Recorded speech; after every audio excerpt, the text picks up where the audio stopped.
안녕하세요. 흰수염고래 스포츠입니다. 네덜란드 강호인 페예노르트 팀에서 중원의 핵심으로 자리 잡고 있는 황인범이 챔피언스리그 3라운드에서 또 좋은 활약을 펼치면서 팀의 챔스 2연승을 돕게 되었습니다. 페예노르트가 유럽 5대 리그의 강팀이라고 볼 수는 없기 때문에 이번 챔스 2연승은 매우 의미가 큰데요. 황인범이 어떤 활약을 펼쳤는지 지금부터 전해드리도록 하겠습니다. 2024-2025 챔피언스리그 3라운드가 열리고 있었는데요. 맨시티, 리버풀, 뮌헨, 바르셀로나 같은 B클럽들의 경기가 있으면서 챔스에 관심이 갈 수밖에 없었는데 한국 팬들로서는 김민재와 황인범도 출전하는 날이었기 때문에 더욱 관심을 가질 수밖에 없었죠. 페예노르트는 현재 리그에서 무패로 4승 3무, 특히 최근 2연승을 달리고 있었고 챔피언스리그에서도 어려운 지로나와의 원정 경기에서 역전승을 거두면서 챔스 첫 승을 거두게 되었습니다. 황인범은 페예노르트에서 데뷔전이 레버쿠젠과의 챔스 경기였는데 당시 팀은 대패했지만 황인범은 합격점을 받았고 프리스케 감독은 황인범의 영입 때 공을 들였던 인물이었고 실제로 영입하자마자 미드필더 한 자리를 그냥 맡겨버리면서 황인범을 향한 엄청난 신뢰를 보내주었습니다.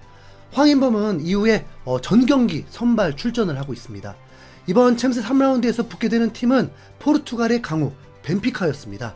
벤피카는 페예노르트와의 체급이 비슷한 팀이라고 볼 수 있지만 직전 아틀레티코 마드리드를 4대 0으로 대파를 시켜버리는 이변을 연출했고 챔스 2연승을 달리고 있었기 때문에 분명 버거운 힘든 상대였습니다. 거기다 벤피카 홈이었거든요.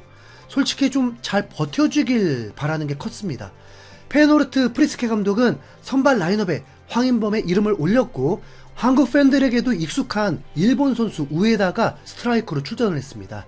선수들의 이름이 익숙하진 않겠지만 소개해드리면 티몬 벨로노이터, 조르당 로통바, 휴고 부에노, 제르노트 트라우너, 다비드 한스코, 우고 부에노, 안토니 밀란보, 퀸턴 팀버, 황인범, 이브라임 오스만, 우에다 아야세, 이고르 파이샹이 선발 출전했습니다. 황인범이 핵심 미드필더이고 밀란보, 팀버, 이 황인범 이렇게 중원 조합에서 버티고 이겨줘야 승산이 있는 경기였습니다. 벤피카가 주도하는 경기에서 전반 11분 만에 페예노르트가 일격을 가하면서 선제골이 터지게 되는데요. 미드필더가 중요하다고 했는데 벤피카가 뒷공간이 열려있는 상황에서 팀버라는 선수가 킬패스를 넣어주면서 기회를 만들었고 이후에 달려 들어오는 우에다에게 또 한 번 연결이 되면서 우에다가 챔스 데뷔골을 넣게 되었습니다. 황인범도 곧바로 우에다를 축하해주기도 했습니다. 거기다 23분에 또 추가골까지 터뜨립니다. 황인범이 두 번째 골에 크게 관여를 했는데 황인범은 코너킥 전담이기도 한데 먼저 오른발로 코너킥을 찾고 이어진 세컨볼에서 다시 황인범에게 볼이 왔는데 이제는 예상치 못한 왼발로 다시 날카로운 크로스를 올리더니 혼전 끝에 우에다가 멀티골을 넣게 되었습니다. 벤피카 선수들 그리고 벤치도 당황을 했고 벤피카 감독은 알고 보니까 황희찬에게 좋은 기억이 아니었던 브루노 라즈 감독이더만요. 황희찬을 백업을 썼던 감독이죠. 라즈 감독도 당황스러워했습니다. 주도는 하고 있었지만 0대2가 된 거니까요. 그런데 득점 후 그 1분여가 지나서 갑자기 VR을 체크하게 되었고 왜 그런지 중계진도 전혀 예상을 못했습니다. 박스 안에서 경합 상황 중에 페예노르트 선수가 상대 선수를 그냥 아예 그냥 백허그를 하고 있었던 게 발각이 되었는데 글쎄요, 이 파울은 파울은 맞긴 한데 득점 상황과는 사실 전혀 무관한 첫 번째 코너킥일 때 일어났던 일이었는데 주심은 이 파울이 페예노르트가 득점하는데 유리하게 만들었다고 인정하면서 득점을 취소해버렸습니다. 그건 좀 아닌 것 같은데. 아니지. 이거 VAR 없었으면 주심이 눈이 10개 달리지 않는 이상, 천진반이지 않는 이상, 파울을 불지 못할 장면이거든요. 어쨌든, 골이 취소가 되었습니다. 그러나, 페예노르트는 다시 10분 만에 또 골을 터뜨립니다. 이번엔 논란이 없는 골. 황인범이 상대를 강하게 압박하면서 볼을 탈취했고 곧바로 공격이 이어졌습니다. 페예노르트 패스 스피드도 굉장히 빠르고 정교했습니다. 황인범은 완전 유럽형 축구 선수였는데요. 겁나 잘 어울렸습니다. 패스가 매우 잘 연결되면서 볼이 박스 안까지 진입하였고 미드필더 밀란보가 추가골을 넣게 된 것입니다. 벤피카 감독은 강하게 황인범의 파울이 아니냐고 어필을 했습니다. 어쩌면 두 번째 골이 취소가 되었던 일도 있었기 때문에 득점 전에 일어난 상황을 다시 파울을 준다면 뭐 또 골 취소죠. 하지만 주심은 VAR 모니터 체크까진 하지 않으면서 골이 인정되었습니다. 뭐 이게 맞죠. 네. 왜냐하면 황인범의 경합 상황은 주심이 바로 3m 앞에서 직접 보고 있었습니다. 그런데 그걸 다시 파울로 번복한다면 그건 그냥 주심 자격도 없죠. 전반전 초반에만 벤피카가 주도했을 뿐 경기 자체는 매우 팽팽했고 확실히 중원 지역에서 페노르트가 축구를 할 줄 아는 플레이들로 안정감을 더해줬습니다. 페노르트는 오히려 전반전 벤피카보다 팀이 2km를 더 뛰었습니다. 전반을 마치고 카메라는 황인범을 클로즈업 해주기도 했습니다. 황인범이 공격 포인트를 올린 건 아니지만 팀에 완전 녹아들면서 균형감을 잡아주는 거죠.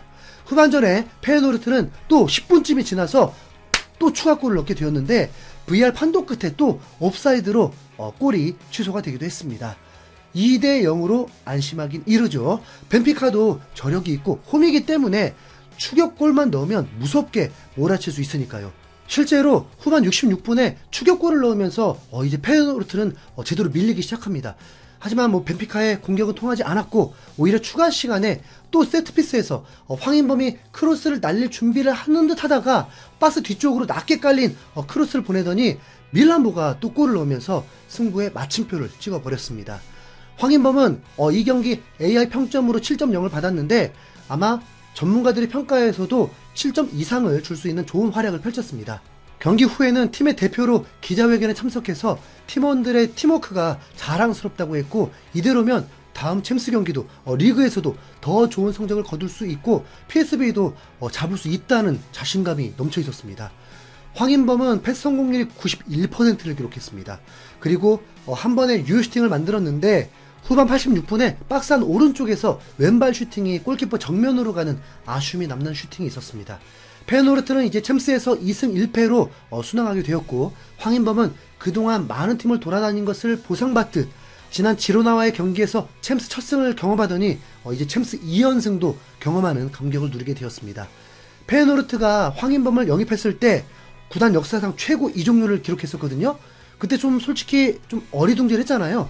빅리그에서 뭐 150억 이적료면 사실 뭐 큰 건 아닐 수 있지만 어쨌든 네덜란드 강호 중에 한 팀인데 황인범에게 이렇게까지 라고 생각했고 또 립서비스 뭐 혹은 감독 문제 아닌가 싶었는데 9월에 팀에서 이달의 선수상을 받더니 리그에서 팀 승리 후에 감독은 그는 해외에서 많은 경험을 쌓은 선수다.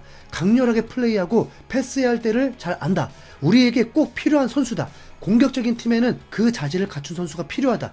안드레아 피를로에게 그런 능력이 있었고 황인범도 그런 능력이 있다라면서 이탈리아 레전드 미드필더를 소환하면서 피를로 같은 능력이 있는 선수라고 극찬을 했습니다.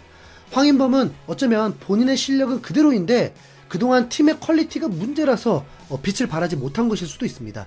이러면 페노르트 돈 벌어주고 빅리그까지 또 올 수 있는 거 아닌가요? 네. 페노르트는 2연승을 거두고도 아직 갈 길은 멉니다. 3라운드까지 무패팀만 10팀이고 아스날이 2승 1무인데도 9위입니다. 만약 이런 순위라면 아스날이 잘하고도 다시 플레이오프를 치러야 하기 때문에 진짜 8개 팀 안에 드는 게 매우 어렵습니다. 페노르트는 10위 바르셀로나와 같은 승점이고 단지 골득실 여부로 17위입니다. 네. 그리고 이후에 안타까운 상황도 있었습니다. 빅매치 바르셀로나 대 뮌헨의 경기가 있었는데 뮌헨이 민망한 1대4 대패를 당하면서 하필 김민재가 센터백으로 뛰는데도 4실점을 해버려서 완전 굴욕입니다. 김민재는 레반도프스키 전담이었는데 오히려 역으로 양쪽 윙어가 날아다니면서 전혀 대처를 못하고 초토화를 당했습니다. 하피냐는 해트트릭까지 했죠. 뮌헨은 무시알라가 선발 출전 못한 것이 가장 큰 문제였을 것입니다. 또한 이 하이라인에서 4명 중에 1명만 뚫려도 바로 실점 위기가 되기 때문에 노이어가 진짜 정신 못 차릴 수밖에 없었습니다. 최강 뮌헨은 다시 또 저물게 되는 건가요? 네. 황인범, 김민재가 절친 사이인데 이렇게 희비가 교차되네요. 네. 잘 회복해서 주말 리그 경기에서 만회하길. 이상 흰수염 고래였습니다. 감사합니다.